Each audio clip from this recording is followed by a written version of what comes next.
بسم اللہ الرحمن الرحیم۔ السلام علیکم ناظرین، میں ہوں وسیم احمد اور آپ دیکھ رہے ہیں تازہ ترین خبروں پر تبصروں اور تجزیوں کا پروگرام زمانہ گواہ ہے۔ ناظرین، پاکستان میں الیکشن کے حوالے سے اتفاق رائے پیدا کرنے کے لیے پی ٹی آئی اور پی ڈی ایم کے درمیان مذاکرات جاری ہیں۔ اس کے کئی راؤنڈ ہو چکے ہیں، لیکن تاحال کوئی میجر بریک تھرو ہوتا ہوا نظر نہیں آ رہا۔ معاملات سلجھنے کی بجائے مزید الجھتے جا رہے ہیں۔ معاملہ ایک دفعہ پھر سپریم کورٹ کی طرف جاتا ہوا نظر آتا ہے اور گیم سیاستدانوں کے ہاتھوں سے نکل رہی ہے۔ اس ساری صورتحال کے ذمہ دار سیاستدان خود ہی ہیں، جن کی سوچ اپنی ذات، اپنا اختیار اور اپنے اقتدار سے آگے نہیں بڑھ رہی۔ اہم ترین ریاستی اداروں میں بدترین تقسیم پائی جاتی ہے اور پاکستان اس وقت بدترین سیاسی عدم استحکام کا شکار ہے۔ ناظرین، پاکستان کے موجودہ مسائل کا حل کیا ہے؟ یہ ہماری آج کی گفتگو کا موضوع ہے۔ اسٹوڈیو میں میرے ساتھ تشریف فرما ہیں ترجمان تنظیم اسلامی جناب مرزا ایوب بیگ صاحب، ان کے ساتھ تشریف رکھتے ہیں معروف دانشور، کالم نگار اور بانی پاکستان جاگو تحریک جناب قیوم نظامی صاحب، اور اسلام آباد سے ٹیلی فون لائن پر ہمیں جوائن کریں گے نائب امیر جماعت اسلامی جناب ڈاکٹر فرید احمد پراچا صاحب۔ آئیے گفتگو کا آغاز کرتے ہیں۔ قیوم نظامی صاحب، یہ فرمائیے کہ پاکستان میں پی ڈی ایم اور پی ٹی آئی کے درمیان مذاکراتی عمل جاری ہے۔ اس کے 3 ادوار ہو چکے ہیں، لیکن فی الحال کوئی میجر بریک تھرو نظر نہیں آ رہا۔ آپ کے خیال میں معاملات کس طرف جا رہے ہیں؟ میرا تو یہ خیال ہے، جو میں حالات کا جب میں تجزیہ کرتا ہوں یا ان کو دیکھتا ہوں کہ یہ صورتحال جو اس وقت ڈیولپ ہوئی ہے، یہ بڑی بدقسمتی کی بات ہے کہ یہ مزید خرابی کی طرف ہی ہم جا رہے ہیں۔ کیونکہ اس کی وجہ یہ ہے کہ اس وقت جو حکومت میں اتحادی جماعتیں ہیں وہ مختلف طبقہ فکر سے تعلق رکھنے والی ہیں۔ ان کے اپنے اپنے نظریات ہیں، اپنے اپنی جماعت ہے، ان کا ایک اقتدار کی وجہ سے وہ اکٹھے ہیں، اپنا ایجنڈا، اپنا منشور ہے سارا، وہ اپنی ایک ان کی تاریخ ہے سب کی جماعتوں کی۔ لیکن وہ سب سے زیادہ پرابلم یہ ہے کہ ایک جو مسلم لیگ نون جو بڑی جماعت ہے، جو لیڈ کر رہی ہے اس وقت حکومت کو، ان کا جو مرکزی لیڈر ہے وہ باہر بیٹھا ہوا ہے لندن میں۔ وہ اپنی لائن کچھ اور لیتا ہے، ادھر سے جو حالات کا جبر آپ کہہ لیں یا حالات کی مجبوری یا اتحادی جو جماعت کے جو تقاضے ہیں اس کے مطابق جو میاں شہباز شریف ہے وزیر اعظم، ان کی پرائرٹیز کچھ اور ہیں۔ ظاہر ان کو سب دیکھنا پڑتا ہے۔ لندن میں جو مرکزی لیڈر بیٹھا ہے اس کی تو سوچ اور ہے اپنی، تو یہ اس کا ٹکراؤ بھی آپ کو نظر آئے گا کہ اگر کوئی میاں شہباز شریف فیصلہ کرتے ہیں تو اس کے اندر سے ہی وہ، اس کو میں سیبوٹاج کہہ دوں گا، کہہ سکتا ہوں کہ اس کو سیبوٹاج کرنے کے لیے کہ یہ ایفرٹ جو ہے وہ کامیاب نہ ہو۔ مثال کے طور پر اگر انہوں نے عدلیہ کے دباؤ میں آ کے، جو عدلیہ نے ان کو کہا کہ بھئی چلو ہم آپ کو ٹائم دیتے ہیں، تو بہتر یہ ہے کہ آپ فیصلہ کر لو الیکشن کے بارے میں کہ کب آپ نے الیکشن کرانے ہیں۔ عدلیہ نے جو مسالت کا کردار ادا کیا، ایک قسم کا کوشش کیا کہ سالس کا کردار بھی، ایک ایڈوائزری کردار جو ہوتا ہے وہ اس نے اڈاپٹ کیا، جو کہ ایک اچھی چیز تھی، کیونکہ ایک سیاسی مسئلہ تھا، وہ عدلیہ میں حل ہونا بڑا مشکل تھا۔ یہ ہوا ہے کہ یہ جو تحریک انصاف والے ہیں انہوں نے تو کوشش کی ہے کہ بھئی چلو ایک کوئی انڈرسٹینڈنگ ہو جائے، اور کوئی فلیکسیبلٹی انہوں نے یہ دکھائی ہے کہ یہ 14 مئی سے آگے گئے ہیں تحریک انصاف والے، اور انہوں نے کہا ہے کہ بھئی آپ 14 مئی کو کم از کم یہ تو کرو کہ اسمبلیاں توڑنے کا تو اعلان کرو نا، تاکہ ایک حالات سازگار ہو جائے، فضا ایک قائم ہو جائے الیکشنوں کی، تو پھر اس کے بعد 3 ماہ کے بعد کیئر ٹیکر گورنمنٹ بن جائے گی۔ تو لیکن وہ جو ہے وہ ابھی خوف زدہ ہے، میں آپ کو یہ بتاؤں، کیونکہ زمینی حقائق جو ہے وہ بتا رہے ہیں کہ اگر آج یا 3 مہینے یا 6 مہینے بعد بھی اگر انتخابات ہوئے تو اس میں عمران خان کی جو جماعت ہے وہ جیت جائے گی، تو بہتر پوزیشن، وہ بہت بہتر۔ یہ جتنے بھی سروے آ گئے ہو، سروے میں فرق بڑا آ رہا ہے، مطلب ایک طرف ہے 60% تو دوسری طرف 34-35% ہے، تو یہ فرق بہت نظر آ رہا ہے۔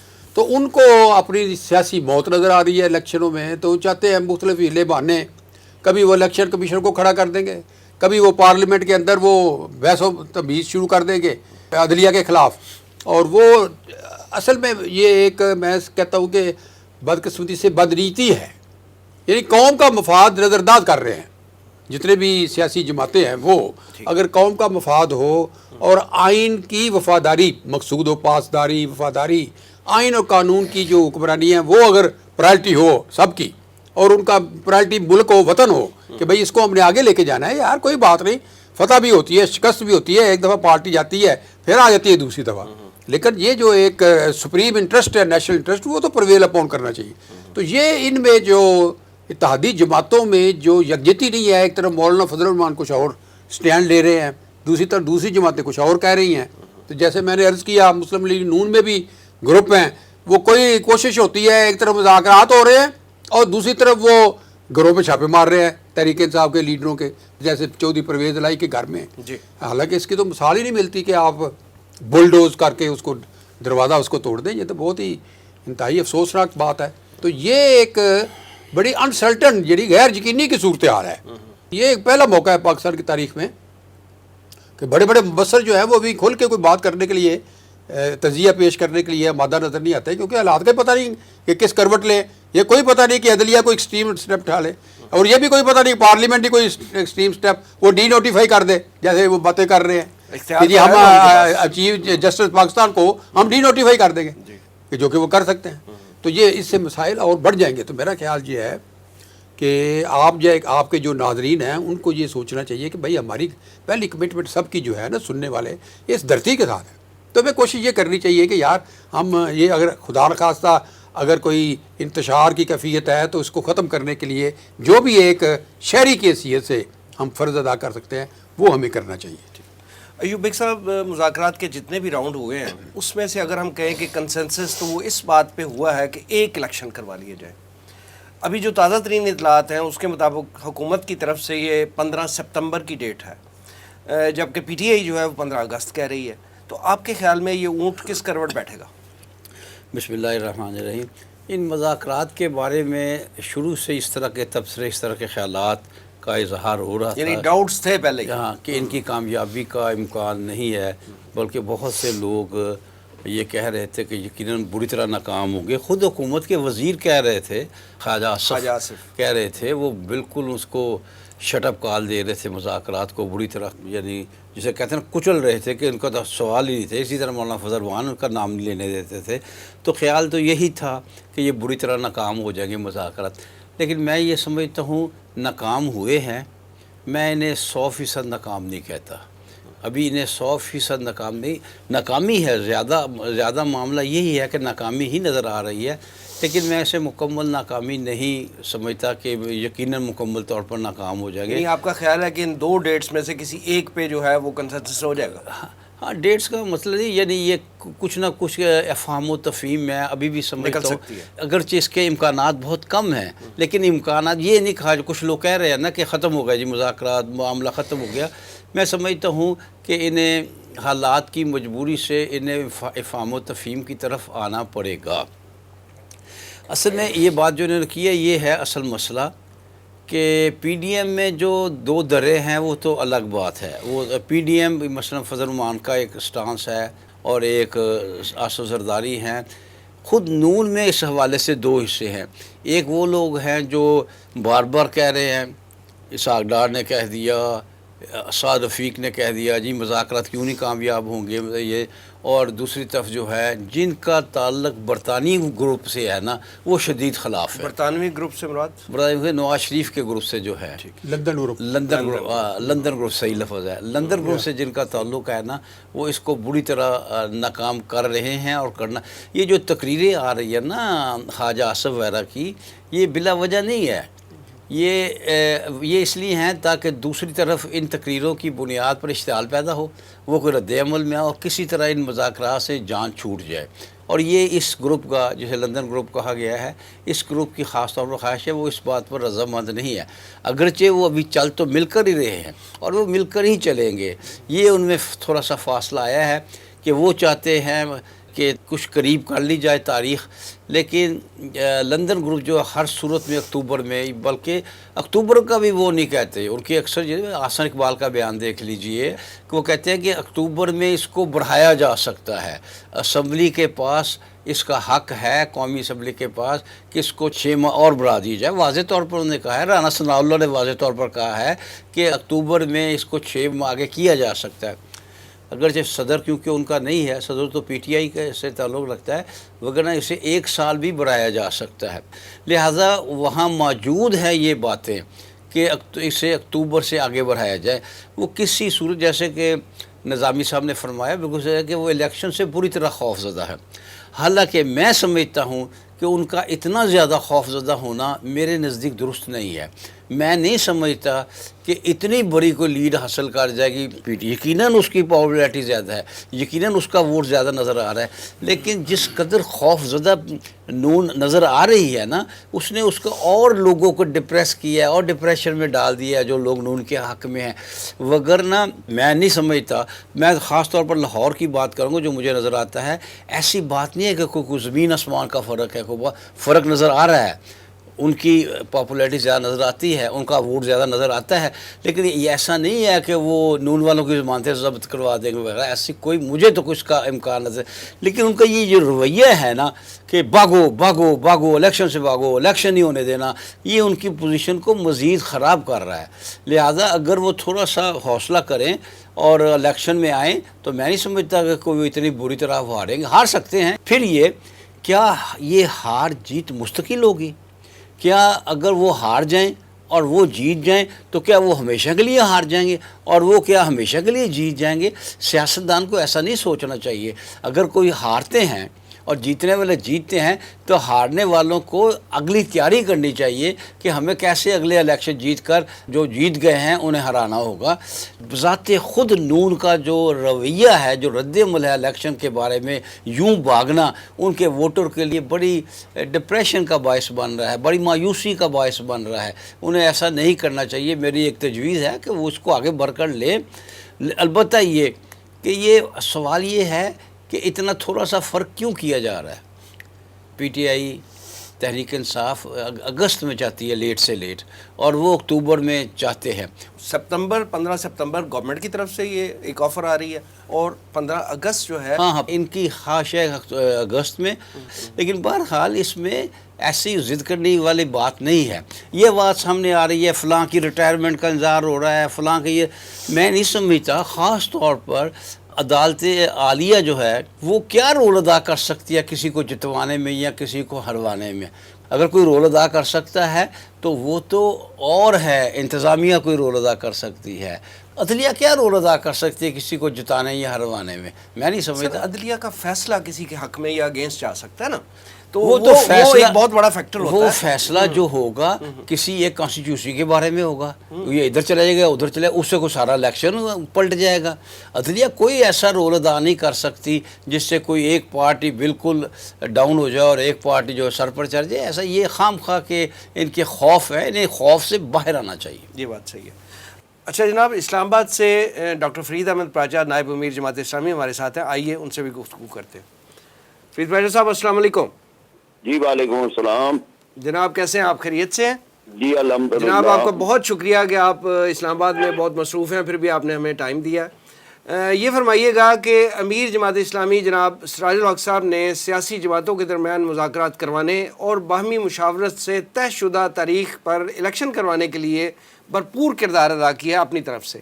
آپ یہ فرمائیں کہ یہ پروسیس جو ہے یہ کتنا فروٹفل ثابت ہوا ہے اور الیکشن کے حوالے سے جماعت اسلامی کیا موقف رکھتی ہے ان حالات میں؟ جی بسم اللہ الرحمن الرحیم۔ میں یعنی یہ بات واضح تھی کہ اب اس مرحلے پہ پارلیمنٹ کبھی کوئی کردار نہ رہا کہ پارلیمنٹ، آدھی پارلیمنٹ باہر بیٹھی ہے، عدلیہ کا کوئی کردار بھی نہ رہا کہ عدلیہ ڈیوائیڈ ہوئی ہے، اور سیاسی جماعتیں خود بیٹھنے کو تیار نہیں تھیں، تو جماعت اسلامی نے یہ ایک کردار ادا کیا، اس نے تمام سے ملے، اہم ترین جو متحارب جو گروہ ہیں ان کے رہنماؤں سے ملاقات ہوئی، وزیر اعظم سے ملاقات ہوئی سراج الحق صاحب اور ہمارے جو وفد تھا ان کی۔ اس حوالے سے سراج الحق صاحب بہت متحرک نظر آئے ہیں۔ اب یہ کہ اس کا نتیجہ یہ ہے نا جی کہ پھر مل کے تو بیٹھ گئے، اور مل کے بیٹھ گئے تو کچھ چیزیں تو طے ہو گئیں، مثلاً یہ ہو گیا کہ الیکشن ایک دن ہی ہونا چاہیے، اس پہ اب اتفاق ہے سب کا، اور اس میں کوئی یہ اب متنازع بات نہیں رہی۔ پھر یہ پیش رفت ہو گئی کہ جی ٹھیک ہے اگر ہو تو نگران حکومتوں کی اس میں ہو، اور موجودہ نگران سیٹ اپ کے بجائے نیا نگران سیٹ اپ ہو اور اس کے وہ کریں۔ تیسری بات پھر تھا کہ کب ہوں، اب کب ہونے میں جو ہے نا جی وہ اب اتفاق نہیں ہو رہا، یعنی تاریخ پہ، حالانکہ ہم یہ سمجھتے ہیں کہ کب سے زیادہ اہمیت یہ رکھتی ہے کہ کیسے ہوں، اور اس بات کی اہمیت ہے کہ وہ کتنے شفاف ہوں، اور اس بات کی اہمیت ہے کہ وہ تسلیم کیے جائیں۔ تو یہ جو 15 دن پہلے یا 15 دن بعد ہے، اس سے کوئی اتنا فرق واقع نہیں ہوتا جتنا اس بات سے ہوتا ہے کہ الیکشن ہو بھی جائیں اور پھر تسلیم نہ کیے جائیں۔ تو ہماری اب یہ کوشش ہے کہ ہم لوگوں کو، ابھی ہماری پرسوں مشاورت کی میٹنگ ہوئی کل، اور اس میں یہ طے کیا گیا کہ جی ہم یہ عمل جاری رکھیں گے، ہمارے وفود ملیں گے، ہم توجہ دلائیں گے کہ بھائی مل بیٹھ کے آپ تاریخ طے کریں۔ ایک تاریخ طے کرنا کون سا اتنا مشکل ہے؟ ایک تجویز بھی سراج الحق صاحب نے دی تھی کہ عید قرباں اور اس کے بعد حج ہے، اور حج سے حاجیوں کی واپسی، اس کے بعد کی کوئی تاریخ رکھ لی جائے۔ تو مطلب یہ تھا کہ جی چلیں کوئی وے آؤٹ، لیکن ابھی تک اس بات میں ہے جی کہ کوئی بجٹ کون دے۔ تو یہ بجٹ کون دے سے زیادہ اہمیت یہ ہے کہ بجٹ کیا دیا جائے۔ لوگ تو مر رہے ہیں، لوگ تو بھوک، افلاس، مہنگائی، بے روزگاری، صحیح فرما وہ رہے تو انتہا ہو چکی ہے۔ جی تو اس لیے اب یہ کہ بجٹ کون دے، یہ اب اتنا اہم نہیں رہا جتنا یہ رہا ہے کہ جی ہماری معاشی صورتحال بہتر کیسے ہو اور عام آدمی کو ریلیف کب ملے۔ جی فرید پارجہ صاحب، یہ فرمائیے گا کہ ایک طرف یہ پورا آپ کا مذاکراتی عمل ہے، اس میں آپ کی ایفرٹس ہیں، اور آپ نے جیسے فرمایا کہ آپ کی مشاورت ہوئی ہے اور آپ اس معاملے کو آگے لے کے چل رہے ہیں، اور آپ مشاورتی گروپس کوئی بنا رہے ہیں، اور اس کا مطلب ہے آپ دوبارہ اپروچ کریں گے۔ دوسری طرف جو مذاکرات کرنے والے جو مین پارٹی ہے یعنی پی ڈی ایم جو ہے، اس میں سے کچھ لوگ جو ہیں وہ مذاکرات کے حامی نہیں ہیں۔ میں نام لینا چاہوں گا، خاص طور پہ خواجہ آصف صاحب ہیں، جاوید لطیف صاحب ہیں، احسن اقبال صاحب ہیں، اور کچھ دیگر لوگ بھی ہیں، اور اس کے ساتھ ساتھ پھر ایک عملی مظاہرہ اس کو ناکام بنانے کا جو ہے وہ پرویز الہی صاحب کے گھر پہ جو حملہ ہوا ہے، یہ ان کو گرفتاری کے حوالے سے اور ان کے کیسز کے حوالے سے، اور ان کے پھر فرنٹ مین اور ان کے جو قریبی ساتھی ہیں ان کو پہلے سے اٹھایا ہوا ہے، اور ان پہ اس طرح کیسز جو ہیں وہ کیے جا رہے ہیں۔ تو آپ یہ فرمائیے کہ یہ کون سی قوت ہے جو ان مذاکرات کو ناکام بنانے پر تلی ہوئی ہے، اور ان حالات میں آپ کا یہ مشاورتی عمل اور مذاکرات کی یہ مصالحتی جو کوششیں ہیں وہ کس حد تک کارگر ثابت ہوتی ہوئی نظر آتی ہیں آپ کو؟ دیکھیے بڑی صحیح آپ نے توجہ دلائی، گئے نا مذاکرات ہو رہے ہوں اور گرفتاریاں بھی ہو رہی ہوں، اور گرفتاریاں بھی اس انداز کی ہو رہی ہوں کہ ان گرفتاریوں پر جمہوریت بھی شرمندہ ہو، اور ہمارے ملک میں جو شہری آزادیاں ہیں وہ بھی شرمندہ ہوں، تو یہ تو بہت ہی یعنی ناشائستہ ایک حرکت ہے۔ اسی وجہ سے جماعت اسلامی نے مذمت کی کھل کے۔ ہم یہ کہتے ہیں کہ جی آپ کچھ مدت کے لیے یہ یعنی اس عمل کو چھوڑ دیں۔ اگر یہ معاملات جو ہیں یہ آگے جانے ہیں تو یہ انتخابات کے عمل کو آگے بڑھنے دیں۔ لیکن جو آپ نے سوال کیا وہ یہی ہے کہ کچھ قوتیں یہ چاہتی ہیں کہ معاملات جو ہیں نا جی وہ اس طرف نہ جائیں کہ کوئی آپس میں طے ہو جائے اور انتخابات ہوں، اور انتخابات کے علاوہ کوئی حل نکالا جائے۔ تو یہ ماضی کے اندر ہم ان تلخ تجربات سے گزر چکے ہیں۔ انتخابی جب بات چیت آپس میں نہیں طے ہوتی پی این اے اور پیپلز پارٹی کی، تو پھر وہی جو تھا کہ اور لائن کٹ گئی تو وہ لائنیں کٹ جاتی ہیں، پھر کوئی اور قوتیں آتی ہیں۔ اسی طرح کے دیگر اوقات میں ہوا ہے۔ تو یہ ہے جی کہ ہم اس پہ نظر رکھے ہوئے ہیں، ہم قوم کو خبردار کریں گے، ہم سیاسی طاقتوں کو یہ کہہ رہے ہیں کہ بھئی یہ جلدی سے کر لو، کسی اور کو کسی اور ایڈونچر کا موقع مت دو۔ یہاں جو ہے نا جی وہ جمہوریت جیسی کیسی بھی ہے اس کا سفر آگے بڑھنا چاہیے۔ تو پیرل یہ جو صورتحال ہے تشویشناک ہے، لیکن اس کو بھی ایک واقعہ حادثہ سمجھ کے اگر اس کو چھوڑ دیا جائے، آگے چلا جائے تو آگے ہو سکتے ہیں۔ ٹھیک ہے فرید پارجہ صاحب، یہ بھی فرمائیے کہ آپ کے خیال میں پاکستان کا یہ جو سیاسی انتشار ہے جس دور سے ہم گزر رہے ہیں، یہ بدترین ایک طرح کا سیاسی انتشار والا دور ہے جس کا کوئی وے آؤٹ ہوتا ہوا نظر نہیں آ رہا۔ معاشی طور پہ ہمارے حالات جو ہیں بہت دگرگوں ہیں، ایک معاشی کرنچ ہے، اور ہم جو ہے وہ پائی پائی کے محتاج ہو چکے ہیں اس وقت، اور خدا نخواستہ ڈیفالٹ کا خطرے جو ہیں وہ منڈلا رہے ہیں. دوسری طرف دہشت گردی کے معاملات جو ہیں وہ دن بدن جو ہے اس میں اضافہ ہوتا جا رہا ہے، اور آرمڈ فورسز پہ خاص طور پہ کے پی کے مختلف اضلاع پہ جو ہے وہ آرمڈ فورسز پہ حملے ہو رہے ہیں. تو ان سارے حالات میں آپ کے خیال میں پاکستان کے مسائل کا حل کیا ہے؟ ہم تو ایک ہی بات ہمیشہ کہتے ہیں کہ اصل حل تو اسلامی نظام ہے. باقی جتنی چیزیں ہیں وہ پیچ ورک ہے، وہ تھوڑے بہت جسے پنجابی میں ڈنگ ٹپاؤ کہتے ہیں وہ ہیں. اصل تو ہمارے سارے مسائل کا بنیادی حل یہ ہے کہ جس مقصد کے لیے یہ ملک بنا تھا اس کے مطابق یہ چلے. آئین کے اندر جو ہے وہ پاکستان کا نام اسلامی جمہوریہ پاکستان ہے، سرکاری مذہب اسلام ہے. قرآن و سنت کے منافی قانون سازی نہیں ہو سکتی، لیکن ہو نہیں رہی، یعنی قرآن و سنت کے مطابق قانون سازی نہیں ہو رہی. اور اسی طرح سے یہ پہلو ہے سامنے کہ سود گزشتہ سال رمضان المبارک میں عدلیہ نے، وفاقی شرعی عدالت نے ایک بہترین فیصلہ دیا. جماعت اسلامی، تنظیم اسلامی اور قوتیں ہم یعنی اس کیس کو لڑتے رہے. بلاخر یہ عدلیہ کا ایک تاریخی فیصلہ تھا، لیکن ایک سال گزر گیا، عمل درآمد میں کچھ نہیں ہوا، بلکہ شرح سود اور بڑھا دی، اس کو 14-15% سے اٹھا کر 21% کر دی. اور یہ ساری صورتحال انتہائی تشویشناک ہے. اس لیے اگر ہم حل کی طرف آئیں گے تو حل تو صرف اسلامی نظام ہے، قرآن و سنت کی بالادستی ہے، شریعت کا نفاذ ہے، اسلام کا برکتوں والا نظام ہے. باقی جتنا ہے وہ کبھی امریکہ کو خوش کر لیتے ہیں تو کبھی کسی اور قوت کو خوش کر لیتے ہیں. اس سے کوئی حالات کے اندر بڑا جوہری بنیادی انقلابی فرق واقع نہیں ہوگا. فرید پراجا صاحب بہت بہت شکریہ، جزاک اللہ جناب.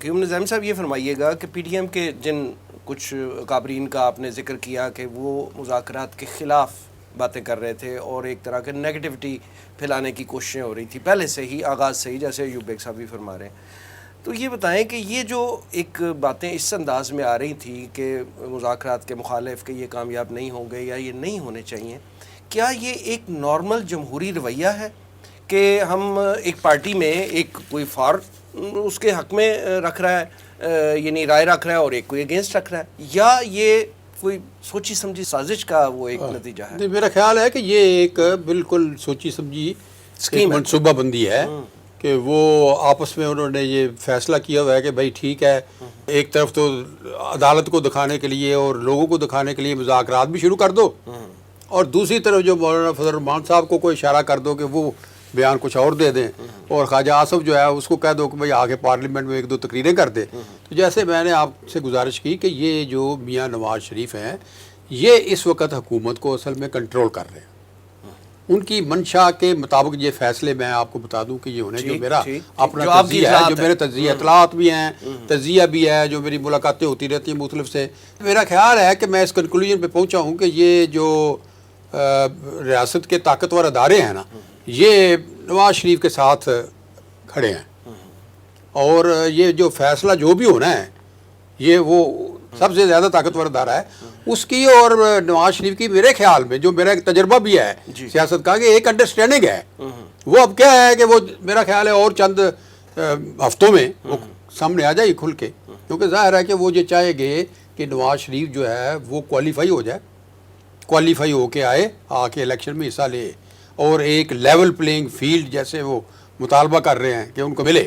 اور وہ یہ کہہ رہے ہیں، ڈیمانڈ کر رہے ہیں کہ بھائی اگر میاں نواز شریف جو ہے وہ نائل ہو سکتا ہے اور الیکشن ہو سکتے ہیں تو یہ عمران خان جو ہے اس کے خلاف کیوں نہیں کوئی فیصلہ آ سکتا؟ یعنی آپ کا خیال ہے کہ نواز شریف جو ہے وہ ان لیگ ہے، سلیٹ ہو کے پاکستان آئیں گے اور آگے اگلے الیکشن میں شامل ہوں گے، پھر الیکشن ہوگا. ہاں میں یہ سمجھتا ہوں، بالکل میں یہ سمجھتا ہوں کہ وہ ایک مطلب ہے کہ ظاہر ہے کہ یہ ابھی 2 مہینے رہ گئے ہیں نا بندیال چیف جسٹس 2، تو یہ بار بار جو وہ کہہ رہے ہیں کہ بھائی اپنا ستمبر تک جو لے کے جانا چاہتے ہیں، وہ یہ ہے کہ وہ سمجھتے ہیں کہ اگلا جو آئے گا چیف جسٹس وہ ان کو کوئی ریلیف دے گا، کوئی ریلیف دے گا، ان کو کوئی ریلیف دے گا. ریلیف ان کو کیا چاہیے؟ وہ یہی ہے کہ بھائی ڈسکوالیفیکیشن ختم کر دیں. وہ کہہ جی جتنی ہونی تھی وہ ہوئی ختم، پیریڈ اب ختم ہو گیا، اب وہ الیکشن لڑ سکتے ہیں. یہ سب سے بڑا ریلیف تو اس کو یہی چاہیے نا کہ چوتھی بار اس کے امکانات پیدا ہو جائیں وزیر اعظم بننے کے، ٹھیک ہے نا جی. لیکن ایک جو ہے نا میرا جو ایک اور جو زاویہ ہے وہ یہ ہے کہ وہ ضروری نہیں ہے کہ جب نواز شریف کی جو ہے وہ خواہش وہ پوری ہو، کیونکہ بڑا ایکٹیو ہے آصف زرداری بھی اس معاملے میں، اور وہ پریشر ڈال رہے ہیں نون لیگ کے اوپر کہ بھئی آپ نے تو اپنی باری لے لی ہے، آپ کا تو وزیر اعظم ہے موجود اس وقت اور 1.5 سال اس کو ہو جائے گا الیکشن تک کہ وہ آپ تو اگلی باری تو ہماری ہے، اور تو یہ بلاول بات بھٹو کی ہے، وہ اشارہ کرایوں میں کہہ بھی چکے ہاں ہیں. کہہ بھی چکے ہیں کہ مجھے میری زندگی کی آخری خواہش ہے کہ میں اپنے بیٹے بلاول بھٹو کو وزیر اعظم دیکھوں. تو اس لیے کچھ چیزیں ہوتی ہیں ظاہری ہوتی ہیں، کچھ چیزیں چھپی ہوئی ہوتی ہیں، اور عام طور پر ہماری قسمت کے فیصلے وہی لوگ کرتے ہیں جو چھپے ہوئے ہوتے ہیں. جو سامنے نظر آ رہا ہوتا ہے وہ سچ نہیں ہوتا، سچ وہ ہوتا ہے جو نظر ہی نہیں آتا، اور وہ کچھ طاقت ایوانوں میں بند کمروں میں وہ باتیں ساتھ بات ہو، بھائی اس کو یہ کرنے دو، اس کو وہ کرنے دو، مذاکرات بھی چلنے دو، کرنا تو وہی ہے جو انہوں نے سوچا ہوا ہے. اور میرا یہ اپنا خیال ہے کہ اس اگلا جو وزیر اعظم ہوگا وہ پیپل پارٹی کا ہوگا، پتہ نہیں یہ کون ہوگا وہ، لیکن میرا اپنا یہ ایک ہے کہ وہ کوشش یہ ہوگی کہ بھائی اگلا وزیر اعظم جو ہے عمران خان کو تو وہ بننے نہیں دیں گے، سوائے ایک چیز ہے کہ وہ بہت زیادہ اگر دباؤ آتا ہے امریکہ کی طرف سے، جو کہ مشکل ہے. ایک ہی سانس میں آپ بہت بڑی سٹیٹمنٹ ہاں میں اس لیے دے رہا ہوں کہ میرے معلومات بھی ہیں، میرا تجزیہ بھی ہے، ساری عمر اسی میں چیزیں میں گزری ہے کہ اگر تو امریکہ جو ہے وہ جس طرح کے لابی ہو رہی ہے عمران خان کی وہاں پر، اگر تو امریکہ بہت زیادہ پریشر ڈال دے وہ کہے کہ نہیں یار آپ اس کو جو ہے نا آنے دو کیونکہ یہ پبلک اس کے ساتھ ہے. کیونکہ مجھے پتا ہے کہ بے نظیر بھٹو جب آئی تھی 88 میں تو اس وقت میں مرکزی عہدیدار تھا، مرکزی سیکرٹری اطلاعات. میرے علم میں ہے کہ انہوں نے جا کے پہلے امریکہ سے بات کی تھی کہ بھائی میں آؤں گی تو میں کوئی انتقام نہیں لوں گی، میں نے یہ نہیں، ایک کوشش ان کے ساتھ ڈیل کی تھی، اور اس ڈیل کے نتیجے میں وہ الیکشن آئیں، الیکشن جیتی، پھر بھی ان کو کوشش کی گئی روکنے کی IGI بنا کے، اور ان کی یہ تعداد کم کی گئی تاکہ یہ 2/3 اکثریت لے کر نہ آئیں. تو اس وقت مجھے جنرل حمید گل نے خود مجھے آمنے سامنے جیسے بیٹھے ہیں کہا تھا کہ یہ 6 مہینے کے بعد جب وزیر اعظم بنی ہے بے نظیر بھٹو تو CIA کے لوگ ان کو ملنے آئے تو انہوں نے کہا کہ this lady has betrayed us, اس لیڈی نے، اس خاتون نے ہمیں دھوکہ دیا ہے، اس نے ہم سے کوئی وعدے کیے تھے کہ میں آؤں گی تو میں یہ کروں گی، مگر وہ ایک نیشنلسٹ لیڈر تھی نا، اس نے لابی کی، اپنی لابی کی، ڈپلومیسی کی اس نے، لیکن اس نے یعنی پہلے اقتدار حاصل کرنے کے بعد وہ بدل گئی، اشیر بعد حاصل کی، اس کے بعد نیشنل انٹرسٹ کو قابو رکھیا نا. میں یہ کہنا چاہتا ہوں اس نے نیشنل انٹرسٹ کے اوپر سودا نہیں کیا، بلکہ ایٹمی میزائل جو ہے نا وہ انہوں نے کہا جب فوج نے اس کو بے نظیر کو کہ ہمیں یہ ہمارا سب سے بڑی ویک پوائنٹ ہے، ہمارے پاس ایٹمی میزائل ٹیکنالوجی نہیں ہے، اگر وہ نہ ہو تو ہمارا کام ہی خراب ہے. تو وہ میں خود جو ہے وہ بیگم نصرت بھٹو کے ساتھ چین کے دورے میں، کوریا کے دورے میں کیمل سنگ سے جا کے ملے تھے ملاقات، میں اس وقت ڈپٹی لیڈر تھا، بیگم نصرت بھٹو لیڈر تھی ڈیلیگیشن کی. تو اس دورے میں فیصلہ ہوا تھا کہ جو وہ ٹیکنالوجی وہ ہمیں دے گئے. تو یہ میں نہیں شاید اس بات کا، تو اس لیے میں بات کر رہا ہوں لوگوں کو سمجھانے کے لیے کہ یہ جو ہمیں نا، یعنی یہ عمران خان کو بھی امکان ہو سکتا ہے اگر امریکہ نے پریشر ہاں اگر وہ آؤٹ آف دی وے جا کے پریشر یہ ڈال دے کہ اس نے کوئی آپس میں کوئی ڈیل کر لے اس سے اور کہے کہ بھائی تم یہ کام کرو گے، کیونکہ اس وقت دیکھیں نا ایک سرد جنگ پھر شروع ہو گئی ہے اس علاقے میں. ابھی ظاہری طور پہ ڈیل ہوتی نظر بھی آ رہی ہے کہ امریکن سینیٹرز کے بیانات اور عمران خان کی اور دیگر نہیں، اس کے علاوہ ملاقاتیں، اس کے علاوہ اس کو بھی نظر انداز رہا کہ جو نیو ورلڈ آرڈر ایمرج ہو رہا ہے کہ چین کی ڈومینیشن آ رہی ہے، بڑھ رہی ہے، روس اس کا رسوخ بڑھ رہا ہے، ادھر امریکہ جو ہے وہ یہ چاہتا ہے کہ وہ پاکستان کو استعمال کر کے روس کا جو عزائم ہے اور چین کے جو عزائم ہے اس کو کنٹین کر سکے، کیونکہ ایک ایسا ہمارا خطہ ایسا ہے نا، اللہ کے فضل سے ہماری ایک طاقت جو تھی ایک جغرافیائی، اس کو بھی ہم نے فائدہ نہیں اٹھایا، اس کو بھی ہم نے ذاتی مفادات، گروہی مفادات، جماعتی مفادات، وہ جو ہے ریک سجر اس نے اپنی کتاب میں لکھا ہے کہ یار یہ اتنی بیوقوف قوم ہے کہ انہوں جب فائدہ اٹھانا ہوتا ہے وہ ادھر بھی فائدہ نہیں اٹھاتے. یہ کہتے ہیں میرے بیٹے کو نوکری کے دے دو جاب، چلو بات ختم، ہم آپ کو یہ کام کرا دیتے ہیں، میرے بیٹے کو نوکری دے دو جی، وہ داخلہ کرا دو. اس طرح کی تو یہ لوگ مطلب ہم انفارچونیٹلی. تو اس لیے میں یہ کہتا ہوں کہ یہ جو پاکستان کے جو حل ہونے ہیں مسئلے، یہ برطانیہ نے کرنے ہیں، یہ امریکہ نے کرنے ہیں، یہ سعودی عرب نے کرنے ہیں، یہ قطر نے کرنے ہیں، اور یہ یہاں کے جو لوگ ہیں یہ بس تماشا ہے وہ دیکھتے جائیں. ایوب بھائی صاحب، یہ جو مذاکراتی عمل تھا یہ بڑی مشکل سے شروع ہوا، کئی کوششیں ہوئیں اور پھر یہ مذاکراتی عمل شروع ہوا. ایک طرف یہ مذاکراتی عمل جاری ہے اور دوسری طرف جیسے ابھی نظامی صاحب نے بھی کہا، آپ نے بھی فرمایا کہ پرویز الہی صاحب کے گھر پہ دھاوا بول دیا گیا. یہ بڑی آؤٹ آف روٹین اور آؤٹ آف کویسچن بات تھی کہ اس انداز میں ان کے گھر پہ دھاوا بولا گیا اور بلڈوزر سے ان کا گیٹ توڑے گئے اور اس طرح سارا معاملہ ہوا. تو آپ یہ فرمائیے کہ کیا کوئی تیسری قوت ہے جو یہ سب کچھ سبوتاج کرنا چاہتی ہے؟ کیونکہ وفاقی حکومت کہہ رہی ہے جی ہمارا یہ ڈومین ہی نہیں ہے. صوبائی حکومت سی ایم پنجاب ان دنوں پاکستان میں نہیں تھے, وہ عمرے کے لیے گئے ہوئے تھے, واپس آئے ہیں تو وہ چودھری شجاعت کے گھر پرسنلی گئے ہیں معافی مانگنے کے لیے. تو مطلب یہ کہ وہ تو کہہ رہے ہیں جی ہم تو شامل ہی نہیں تھے. تو یہ کون ہے, یہ تیسری قوت کون ہے آپ کے خیال میں؟ پہلی بات یہ ہے جس نے کیا ہوگا وہ کہے گا میں نے کیا ہے. کسی نہ کسی نے تو اس سے یہ ایسے پہلے تو میں نہیں عرض پولیس کروں رات کو اسے خواب آئی ہے اور اٹھ کے چل پڑے ہیں, وہ یہ کسی جو کے حکم پہ گئے ہیں نا. اصل میں نا وفاقی حکومت جو ہے جی. وہ نگران حکومت کی کمزوری کی وجہ سے وفاقی حکومت فائدہ اٹھا رہی ہے, ڈومینیٹ کر رہی ہاں, ہے. ڈومینیٹ کر رہی ہے. دیکھیے جہاں تک تعلق ہے نا پی ٹی آئی کے صدر کے گھر پر حملہ کا, میں نہیں سمجھتا کہ اس یہ کا پرویز الہی کی بات کر رہے ہیں نا. ہاں جی پرویز لائی کے میں نہیں سمجھتا اس میں کسی کوئی تیسری قوت تھی. دیکھیں باقاعدہ ایک منصوبہ بندی کے تحت ایک دن پہلے تینوں ذمہ داران پنجاب, وزیر اعلیٰ پنجاب, آئی جی پنجاب اور سی سی پی او, تینوں عمرے پہ چلے گئے ہیں یکلخت اس حملے سے پہلے.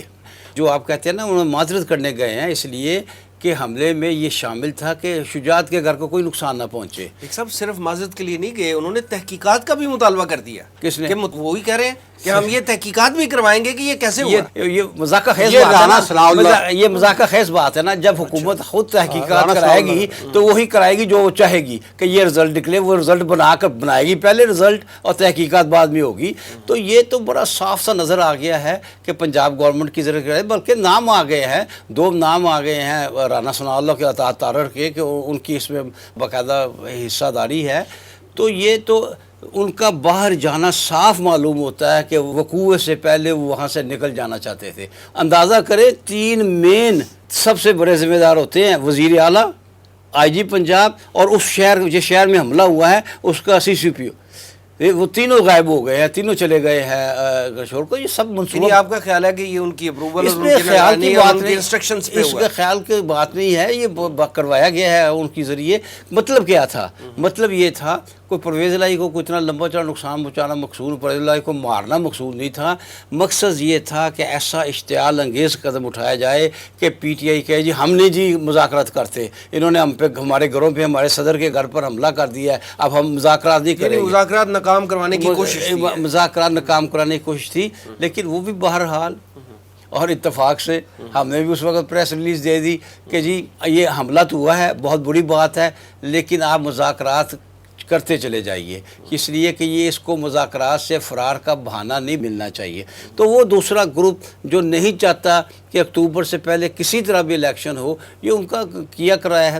اور یہ جو بات ہو رہی ہے عدلیہ میں اس طرح کی تقریریں کرنے کی, جس طرح کی تقریریں, میں نہیں سمجھتا کہ شاید دنیا میں کئی مثال ہو کہ کسی اسمبلی کے ممبر نے کہ اپنی عدلیہ کے خلاف اتنی خوفناک تقریریں کی ہو. یہاں بھی یہ خواہش ہے کہ عدلیہ کو قدم اٹھائے, ہم اس طرف موڑ جائیں, ایک دوسری طرف معاملہ موڑ دیا جائے. تو یہ بڑی بے دردی سے الیکشن سے بھاگنا چاہتے ہیں, بڑی تیزی سے بھاگنا چاہتے ہیں کہ الیکشن کا نام ہی نہ لو. اور میں آپ کو یقین دلاؤں اگر اس وقت الیکشن نہ ہوئے تو یہ اکتوبر میں ہرگز نہیں ہوں گے, یہ سن 23 میں ہرگز نہیں ہوں گے.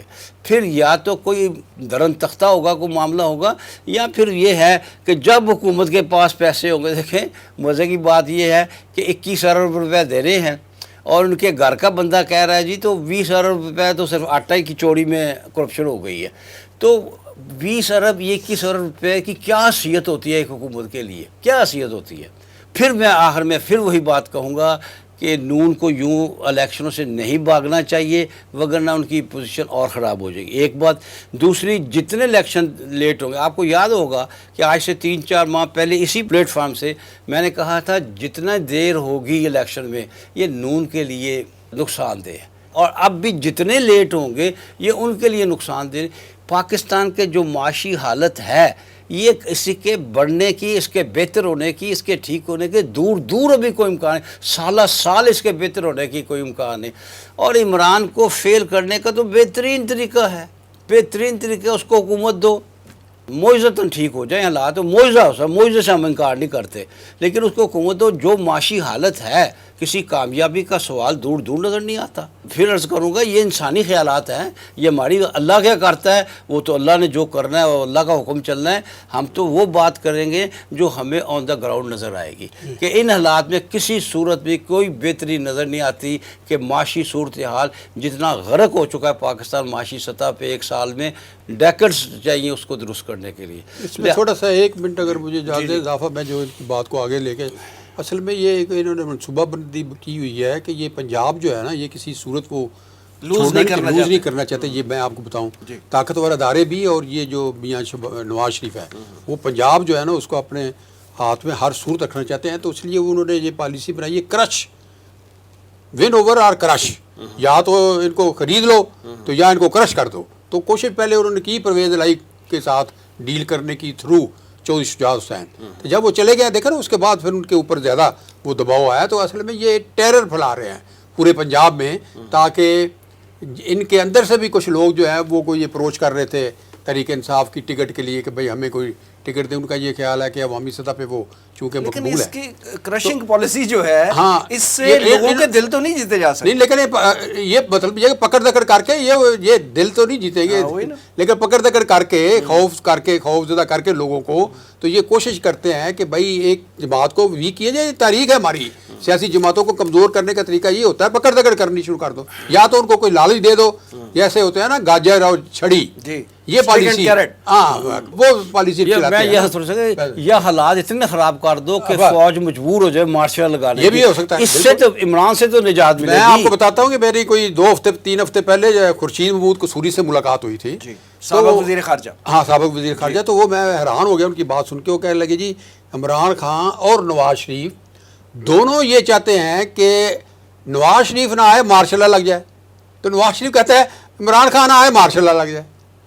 آپ دیکھیں یہاں تک وہ ایک نفرت جو ہے اور غصہ نفرت اس حد تک پہنچ گیا ہے کہ وہ پریفر کر رہے ہیں کہ مارشل لگ جائے عمران خان آئے. عمران خان پریفر کر رہا ہے کہ نواز شریف نہ آئے مارشل لگ جائے. تو یہ پھر اگر نہیں لگتا یہ ہے کہ گیم جو ہے وہ سیاستدانوں کے ہاتھوں سے نکل چکی ہے. جی وہ بالکل بات نظامی صاحب ایک طرف تو یہ معاملات ہیں کہ گیم جو ہے وہ سیاستدانوں کے ہاتھوں سے خود ہی نکال دیا اور معاملات جو ہے وہ بند گلی کی طرف جا رہے ہیں. اللہ تعالیٰ کوئی صورت پیدا کر دے تو بڑی اچھی بات ہے.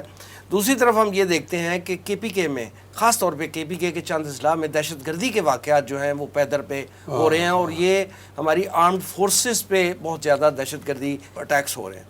آپ کے خیال میں یہ جو دہشت گردی والا فنومینن ہے جس کا واپس آنا, کیونکہ پاکستان ایک وقت میں یہ مانا گیا پوری دنیا میں کہ پاکستان میں دہشت گردی کا خاتمہ ہوا ہے, یا کم از کم بہت زیادہ جو ہے منیمائز ہو گئی تھی دہشت گردی.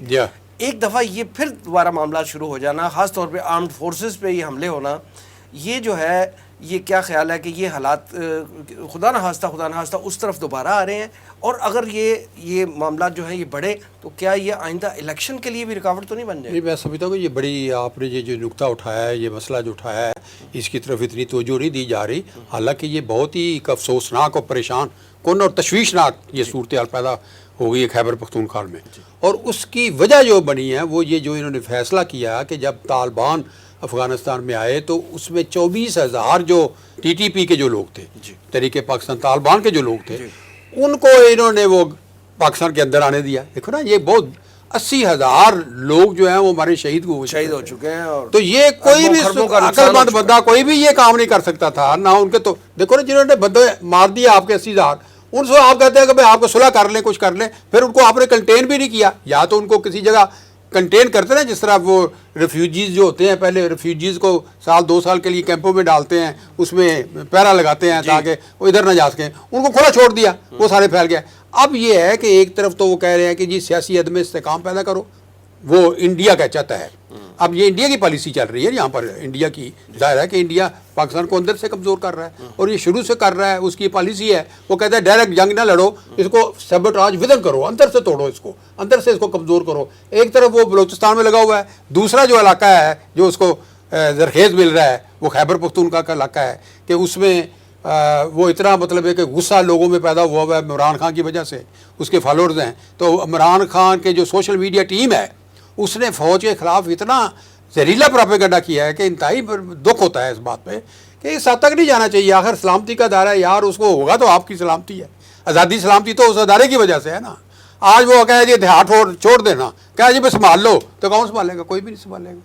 مجھے پھر وہ صدر ڈگال کی بات یاد آ جاتی ہے کہ وہاں اس کے دور میں فرانس کے جو لوگ ہیں انہوں نے بھی خسر پھسر شروع کر دیا اپنی فوج، فرانس کی فوج کا۔ وہ ایک لیڈر تھا، قوم پرست لیڈر تھا، نیشنلسٹ لیڈر پیٹریاٹک، اس نے خطاب کیا قوم کو، دیکھو بات سنو فرانس کے لوگوں، ایک فوج نے یہاں رہنا ہے، مرضی آپ کی ہے، آپ نے فرانس کی فوج کو رکھنا ہے یا دشمن فوج کو رکھنا ہے۔ تو یہ آپ نے بالکل ہمیں اس کی طرف توجہ دینی چاہیے۔ یہ جو اٹیک ہمارے جو نوجوانوں پر جو بیچارے ہمارے دفاع کرتے ہیں سرحدوں پہ اور ہو رہا ہے، یہ بڑے پریشان کرنا ہے۔ ادھر کوئی بات نہیں کر رہا لیڈر کوئی بھی، دیکھو نا ان کو اقتدار کی پڑی ہوئی سب۔ یہ تو ایک بڑے افسوسناک مقام پہ ہم آ گئے ہیں کہ یہاں پر ساری پاور پالیٹکس ہو رہی ہے، پیپلز پالیٹکس نہیں ہو رہی۔ ملک کی سلامتی، آئین کی جو احترام ہے، اس کی جو حکمرانی ہے، وہ اس کی طرف کسی کی توجہ ہی نہیں ہے۔ آپ ٹاک شو سن لیں جتنے بھی، وہ وہاں پر بات ہی کوئی نہیں کر رہا کہ یار یہ دہشت گردی۔ یعنی ان لیڈروں کو اتنی اللہ توفیق نہیں دیتا کہ یار کوئی شہید ہوتا ہے اس کو فون کر کے یار، مجھے تو اپنا پیپلز پارٹی کا پرانا جب میں نوجوان تھا اتنا قربت ہوتی تھی، وہ جا کے جنازوں میں شامل ہوتے تھے، خوشی میں شامل، لیڈر جو تھے وہ خوشی میں۔ آج کل لیڈروں نے بالکل خوشی میں نہ غمی میں لوارت چھوڑ دیا ہے۔ تو یہ بڑی افسوسناک صورتحال ہے۔ اس میں تھوڑا سا جی میرا تھوڑا اس معاملے میں اختلاف ہے۔ یہ کے پی کے چند اضلاع میں ہے اس وقت ہے، اور آپ اگر ڈیٹا دیکھیں تو پچھلے 10 سال میں ڈیٹا دیکھیں، اس سے آپ کو معلوم ہوگا کہ جتنی کم اس وقت دہشت گردی ہے پچھلے 10 سال میں ڈیٹا دیکھیں، یہاں تک کہ ISPR نے کہہ دیا ہے کہ ہم اس وقت گراؤنڈ پر کوئی آپریشن نہیں کر رہے، ہم اس وقت صرف انٹیلیجنس آپریشن کرتے ہیں۔ کوئی انٹیلیجنس ہمیں شیئر ہو جائے، کسی کا ہمیں پتہ چل جائے کہ فلان جگہ کو فلاں ہے تو کرتے ہیں، اور وہ بھی چند اضلاع تک محدود ہے۔ وہ بھی وقت تھا جب پاکستان میں ایک ایک دن میں 4 5 6 دھماکے ہوتے تھے۔ میں چند اضلاع کی بات کر رہا ہوں، ان کو چھوڑ دیجئے، اور وہ بڑی محدود، وہاں سے بھی ہاں کچھ افواج پر حملے ہو رہے ہیں، وہ نہیں ہونے چاہیے، لیکن اتنی بہتر صورت پچھلے 10 سال میں کبھی تھی نہیں جتنی اب ہے۔ بہتری روزانہ اس میں آ رہی ہے عوامی سطح پہ۔ آپ نے کوئی سنا وہ اسلام آباد میں ایک ہوا تھا دھماکہ، اس کے بعد کوئی دھماکہ نہیں ہوا۔ پشاور میں کئی مسجد وغیرہ پولیس میں ہیڈ کوارٹر پہ ہو گیا پشاور، لیکن دیکھیں نا، اور ایک پولیس کا ہیڈ کوارٹر اس کو انہوں نے قبضہ کر لیا تھا کہ ایک پچھلے ایک سال کے اندر ایک وقت یہ تھا کہ ایک دن میں 3 میں اسی مثال اس کو کمپیئر کر رہا ہوں نا، کہ ایک دن میں 3 دھماکے ہوتے تھے، 70 80 بندے شہید ہوتے تھے۔ اس وقت آپ کی بالکل ٹھیک ہے، لیکن ہم خدا نہ خواستہ اس وقت سے کیوں کمپیئر کر رہے ہیں؟ نہیں، کون سی آئیڈیل صورتحال تھی جس سے ہم comparison draw میرا کر رہے ہیں؟ کہنے کا مطلب ہے حکومت اس وقت دہشت گردی مسئلے کو اس وقت اس لیے اٹھا رہی ہے، حکومت تو اٹھا ہی نہیں رہی، یہی تو گلہ کر رہے ہیں۔ نہیں، حکومت بات ہی نہیں کر رہی، کوئی بات ہی نہیں کر رہا، کسی ٹاک شو میں کوئی بات نہیں ہو رہی ہے۔ الیکشن کے جو وجوہات بتائی گئی ہے نا، ان میں یہ بھی ایک وجوہات ہے کہ ہماری فورس بالکل اٹھا رہی ہے حکومت، اور وہ بھی یہ صرف الیکشن سے بچنے کے لیے۔ لیکن یہ کہ جتنی تھوڑی بہت ہو رہی ہے یہ بھی یقیناً نہیں ہونی چاہیے۔ ایک بندہ بھی ہمارا معمولی سا زخمی بھی کیوں ہو، بالکل نہیں ہونا چاہیے، اور اس پر ہمیں بھرپور کوشش کرتے چلا جانا چاہیے کہ اسے منیمائز ہونا چاہیے، اسے مزید منیمائز سے کم ہو جائے۔ لیکن آپ ڈیٹا نکال لیجئے، پچھلے 10 سال میں جتنی کم اس وقت ہے، پچھلے 10 سال میں پورا ڈیٹا نکلوائیں۔ سن 13 میں الیکشن ہوئے، اس سے کہیں زیادہ دہشت گردی تھی۔ سن 18 میں الیکشن ہوئے، اس کے بعد تو کنٹرول کر لیا تھا نا، پھر دوبارہ آ گئی ہے یہ مسئلہ۔ یہی تو ہے، مسئلہ تو یہ کہہ رہے ہیں دوبارہ پھر شروع ہو گئی ہے آرمڈ فورسز جو ہے وہ اس کی دوبارہ کی ایسا ہے کہ جس وقت ہمارے پھر افغان طالبان سے حالات خراب ہوئے نا، تو ایک وقت تھا کہ افغان طالبان نے ٹی ٹی پی کو کافی جیسے نکیل ڈالی ہوئی تھی۔ جب ہمارے افغان طالبان کے پچھلے 6-7 ماہ میں، بلکہ تقریباً 7-8 ماہ میں افغان طالبان کے ساتھ، پھر آپ کو معلوم ہے افغانستان کے وزیر خارجہ نے بھی پاکستان کے خلاف کی پریس کانفرنس، افغانستان کے وزیر دفاع نے بھی پاکستان کے خلاف پریس کانفرنس کی۔ جب وہ ہوا ہے نا تو پھر افغان طالبان نے غلط کیا، وہ بات الگ ہے، ٹی ٹی پی سے اپنا رخ جو ہے نا موڑ لیا، اب وہ داعش بھی آ گئی ہے۔ یہ وہ وجہ بنی ہے زیادہ کہ ہماری جو پالیسی آئی ہے نا کہ افغان طالب، دیکھیے مثال کے طور پر ہمارے وزیر خارجہ بلاول بھٹو صاحب 1.25 سال میں کون سا یورپ کا ملک ہے جہاں وہ نہیں گئے؟ 2.25 ارب روپیہ اس وقت تک بلاول بھٹو کے دوروں پہ خرچ ہو چکا ہے۔ یہ 7 افغانستان ہے، افغانستان نہیں گئے۔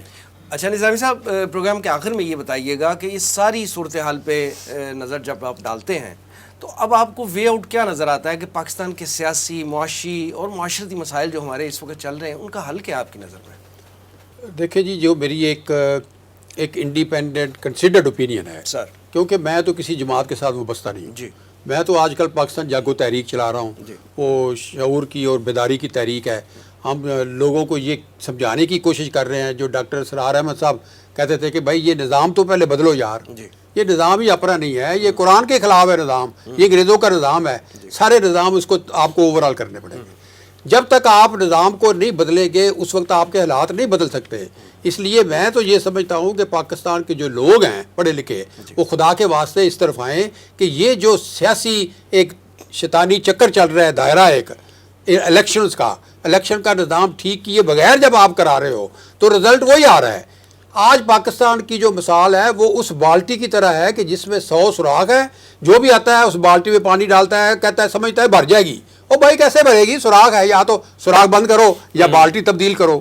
تو اس لیے میں یہ سمجھتا ہوں پوری ایمانداری کے ساتھ اور پوری دھرتی کے ساتھ اپنی کمٹمنٹ اور محبت کی وجہ سے میں یہ کہنا چاہتا ہوں کہ کم از کم 2 سال کی ایک جو ہے نا اتفاق رائے کی حکومت بنانی چاہیے یہاں پر، جس میں تمام سیاسی مذہبی جماعتوں کے لوگ شامل ہوں اور وہ ایک پیکج تیار کریں، سیاسی اور معاشی پیکج پورا ریفارمز کا پیکج تیار کرنے کے بعد اس ملک میں الیکشن کرائے جائیں. اگر انہی حالات میں جو ہم نے ڈسکس کیے ہیں، کتنا غصہ، کتنی نفرت، کتنا اشتعال ہے، اس میں اگر آپ الیکشن کراتے ہیں تو یہ صورتحال جاری اور ساری رہے گی. جو پارٹی جیت کے آئے گی وہ حکومت بنائے گی، جو ہار جائے گی وہ اس کے خلاف شروع کر دے گی. تو اب یہ پاکستان افورڈ نہیں کر سکتا. اب ایک انٹرنیشنل بھی حالات بدل رہے ہیں اور پاکستان جو ہے وہ خدا نخواستہ معاشی طور پر اور سیاسی طور پر اتنا شدید ترین سنگین بحران ہے اس وقت، سیاسی بھی اور معاشی بھی. اور یہ معاشی جو پیدا ہوا ہے اس میں سیاسی بحران کی وجہ سے ہے. تو سیاست کو اگر ٹھیک سیاست کو کرنا ہے تو اس میں آپ کو ریفارمز لانی پڑے گی. بغیر ریفارمز لانے کے لیے آپ یہ کام نہیں کر سکتے. تو اس لیے میں تو ایک جو اس وقت لوگوں کو یہ رائے دے رہا ہوں کہ خدا کے واسطے قومی اتفاق رائے کر لو. اگر آپ نہیں کر سکتے ریفرینڈم کرا لو. آئینی ریفرینڈم تو کرا سکتے ہیں نا، آئین میں گنجائش موجود ہے. عوام سے پوچھ لیں کہ بھائی آپ الیکشن چاہتے ہو یا آپ 2 سال کی ایک اتفاق رائے کی گورنمنٹ بنانا چاہتے ہو، اور کیا آپ یہی نظام چلانا چاہتے ہو یا اس نظام کو بدلنا چاہتے ہو. اس میں یار آئین آپ کو رستہ دیتا ہے، وہ رستہ لے نا تو وہ رستہ آپ کو دے گا، اس کے مطابق پھر آگے چلیں. ایوب بیگ صاحب، قیوم نظامی صاحب نے 2 سال کے لیے قومی حکومت کے قیام کی تجویز دے دی ہے. آپ کے خیال میں ہمارے سیاسی اور معاشی مسائل کا حل کیا ہے؟ دیکھیں، آئیڈیلی تو یہ بات بہت اچھی ہے. جی. نظریاتی طور پر تو یہ بات اچھی ہے. ہم نے دیکھنا ہے کہ عملی طور پر ممکن ہے جب ہم خود کہتے ہیں کہ یہ ایک دوسرے کے بدترین دشمن بن گئے ہیں، یہ وہ ایک دوسرے کو بالکل برداشت کرنے کو تیار نہیں. جب ہم خود یہ بات کہتے ہیں کہ یہ بدترین دشمن ہے تو یہ قومی اتفاقی حکومت کیسے بنائیں گے؟ وہ عملی طور پر ممکن ہی نہیں بن ہی نہیں سکتی. اس کے 2 حل ہیں، ایک تو فوری حل ہے اور ایک دیرپا حل ہے. فوری حل تو اس کے سوا کچھ نہیں ہے جو جمہوری ملکوں میں ہوتا ہے، اور بعض جمہوری ملکوں میں 1 سال میں 2 الیکشن ہو جاتے ہیں کہ فوری طور پر الیکشن کرائے جائیں. کیونکہ اتفاق والی گورنمنٹ تو یہ تو ایک دوسرے کو دیکھنے کو تیار نہیں. اتفاق والی گورنمنٹ بنائیں گے کیسے؟ یہ دیکھنے کو تیار نہیں. وہ تو ظاہر فوج بنائے گی نا جی. دیکھیں جو عدلیہ اور فوج مل کے بنائیں گے، وہ بھی بنائیں گے. حالات جا بھی رہے ہیں. دیکھیں وہ بھی بنائے گی تو انہی کی نا جو ایک دوسرے کو دیکھنے نہیں چاہتی. فوج خود یا عدلیہ چیف جسٹس تو نہیں آ جائے گا یا آرمی چیف تو نہیں آ جائے گا. یہ اب اس وقت دیکھیں زمینی حقائق کے مطابق یہ ممکن نہیں ہے. یہ تو شارٹ ٹرم سولوشن آپ کی طرف سے آ گیا کہ الیکشن فوری الیکشن کروا دیے جائیں. اور دنیا کے تمام ممالک میں یہی ہوتا ہے کہ جب سیاسی تنازع کھڑا ہو جائے تو الیکشن کروا دیجیے. اس سے یقینی طور پر کچھ نہ کچھ تو بہتری آئے گی، سیاسی بہتری تو آئے گی. رہ گئی معاشی، تو معیشت کا تو نام سن کر میں کانپنے لگتا ہوں کہ ہم اگرچہ ظاہری طور پر، اگرچہ قانونی طور پر ہم ڈیفالٹ نہیں ہوئے، ہم عملی طور پر ڈیفالٹ ہو چکے ہیں. ٹیکنیکلی ڈیفالٹ ہو چکے ہیں. جس ملک کے سینکڑوں کنٹینر بندرگاہ پر کھڑے ہوں اور اس کے پاس اتنے پیسے نہ کہ ان کو اندر لا سکے، اس ڈیفالٹ اور کس کو کہتے ہیں؟ یہ ایسا نہیں ہوتا کہ ڈیفالٹ اس طرح ہوتا ہے کسی کے حکمرانوں کو یا سیاستدان کے سر پر سینگ نکل آئے تو اس کا مطلب ڈیفالٹ ہو گیا. ڈیفالٹ تو اسی کو کہتے ہیں کہ ہمارے پاس پاس اب کچھ ہے ہی نہیں، امپورٹ ہم نے بند کرتی ہے، ایکسپورٹ کا آرڈر ہمیں کوئی ملتا نہیں ہے، اس لیے کہ ہمارے پاس تیار کرنے کو پیسے نہیں ہیں۔ سیاسی استحکام کے بغیر معاشی استحکام کا تصور کرنا انتہائی احمقانہ بات ہے، اس کے بغیر ممکن نہیں ہے۔ اور سیاسی استحکام ٹھیک ہے کہ یہ تو نہیں ہو سکتا کہ انتخابات کے فوراً بعد بالکل سب خیر ہو جائے گی، سب اچھا ہو جائے گا، لیکن معاملات بہتری کی طرف چلنا شروع ہو جائے۔ اس مریض کو کچھ نہ کچھ شفا حاصل ہوگی انشاءاللہ۔ ایوب بیگ صاحب اور جناب قیوم نظامی صاحب پروگرام میں تشریف آوری کا بہت شکریہ۔ ناظرین یہ تھا آج کا پروگرام، آج کے لیے اتنا ہی۔ اس پروگرام کے بارے میں ہمیں فیڈ بیک ضرور دیجیے گا، آپ ہمیں ای میل بھی کر سکتے ہیں، ہمارا ایڈریس ہے media@tanzeem.org۔ پروگرام کے آخر میں اپنے میزبان وسیم احمد کو اجازت دیجیے، اللہ نے کے بعد۔